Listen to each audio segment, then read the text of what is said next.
بسم اللہ الرحمن الرحیم نحمدہ ونصلی ونسلم علی رسولہ الکریم اما بعد بسم اللہ الرحمن الرحیم السلام علیکم ورحمۃ اللہ وبرکاتہ۔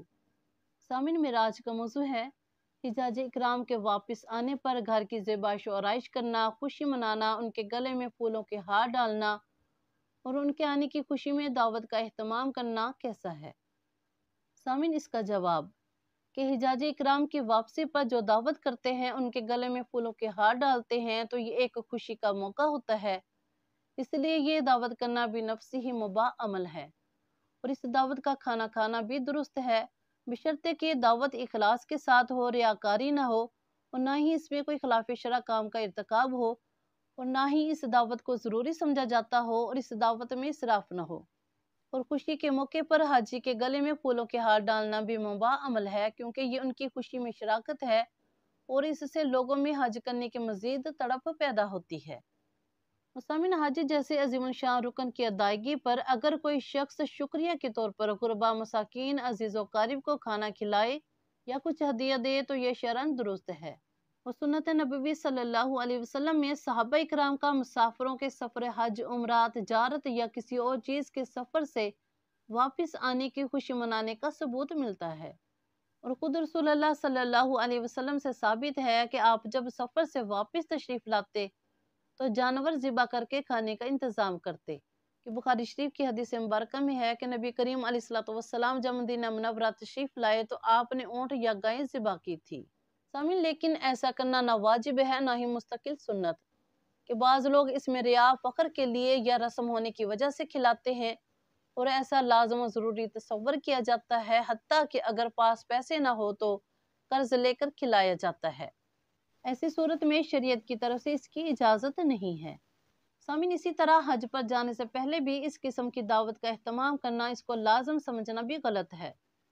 لیکن اگر دعوت رسم کی پابندی کی بنا پر نہ ہو اور نہ ہی اس میں کوئی خلاف شرع بات ہو تو ایسی دعوت ممنوع نہیں ہے، اس میں جایا جا سکتا ہے۔ سامعین، اسی طرح حج یا عمرہ کے لیے جانے سے پہلے رشتہ دار یا دوست احباب کی دعوت کرنا تاکہ سب سے ملاقات ہو جائے جائز ہے۔ لیکن آج کل ان دعوتوں میں کئی مفاسد سامنے آ رہی ہیں، مثلا اس دعوت کو ضروری سمجھنا، اس میں تحفے کے لین دین کو ضروری سمجھنا، فضول خرچی وغیرہ کرنا اور حاجیوں کو کپڑے وغیرہ تحفے تحائف اس امید پر دینا کہ وہ بھی واپسی پر لے کر آئیں گے۔ تو سامعین، بعض لوگ جن کے پاس صرف سفر حج کے لائق مال و دولت ہے لیکن ان رسوم کے ادا کرنے کی وسعت نہیں ہے اور یہ سب رسومات فریضہ حج کے لیے رکاوٹ ہے، ان سے گریز کرنا ہر مسلمان کے لیے ضروری ہے، کیونکہ رفتہ رفتہ یہ چیزیں حج عمرے کا حصہ بن سکتی ہے اور پھر استطاعت نہ رکھنے والے بھی قرض وغیرہ لے کر اس کا اہتمام کریں گے۔ البتہ حاجی کو رخصت کرتے وقت اس سے دعا کی گزارش کرنا اور اسی طرح واپسی کے وقت اس سے دعا کرانا جائز اور درست ہے اور نص حدیث سے ثابت ہے، کہ سنن ابن ماجہ کی حدیث مبارکہ میں ہے، حضرت ابو ہریرہ رضی اللہ تعالیٰ عنہ سے روایت ہے کہ رسول اللہ صلی اللہ علیہ وسلم نے ارشاد فرمایا، حج کرنے والے اور عمرہ کرنے والے اللہ کے وفد ہیں، اگر اللہ سے دعا مانگے تو اللہ قبول فرمائے اور اگر اللہ سے بخشش طلب کرے تو اللہ ان کی بخشش فرما دے۔ سبحان اللہ۔ اور جانے کائنات صلی اللہ علیہ وسلم نے دعا بھی فرمائی کہ اللہ حج کرنے والے کی مغفرت فرما دے اور اس کی بھی جس کی مغفرت کی حاجی دعا کرے۔ سبحان اللہ۔ اور نیز رسول اللہ صلی اللہ علیہ وسلم نے ہمیں تعلیم دی ہے کہ جب تم کسی حاجی سے ملاقات کرو تو اس سے مصافحہ کرو، اس سے پہلے کہ وہ اپنے گھر میں داخل ہو اپنے لیے مغفرت کی دعا کرواؤ، اس لیے کہ وہ بخشایا ہوا آیا ہے۔ سبحان اللہ۔ سامعین، سفر حج ایک عظیم عبادتی سفر ہے اور یہ ایک ایسا مبارک اور روحانی سفر ہے کہ جس کے قدم قدم پر رحمت و مغفرت بچھا دی جاتی ہے، اور حج ایک ایسی عظیم الشان عبادت ہے کہ اس کی برکت سے سابقہ گناہوں کی معافی ہو جاتی ہے، گویا کہ آج ہی پیدائش ہوئی ہے۔ سبحان اللہ۔